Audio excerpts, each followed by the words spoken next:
I think that there is a good and a bad side to the rise of the expert. The benign aspect is that information is growing exponentially and is indeed growing faster than any human can possibly know, can possibly assimilate. Now, that's not important, because what we ought to be doing is trying to understand the world and delegating information processing to mindless computers or to other kinds of machines.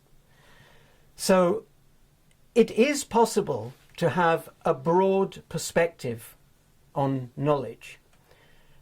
There's been a sociological phenomenon in the intellectual world, in universities, and in society generally, to confuse these two things, the information type knowledge and understanding type knowledge, so that people are trained, that people acquire their understanding much too much via acquiring the information.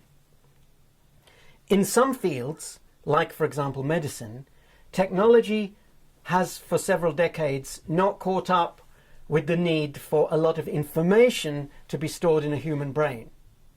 And that, for some people, and certainly more in other fields where it wasn't so necessary, has been at the expense of having a broad understanding. That never was necessary.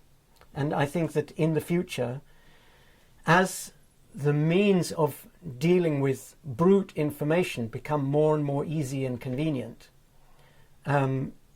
people will no longer see themselves as holders of that kind of information. And people won't value other people who are holders of that kind of information, but instead they will value in themselves and in other people explanatory information, which is not fragmenting.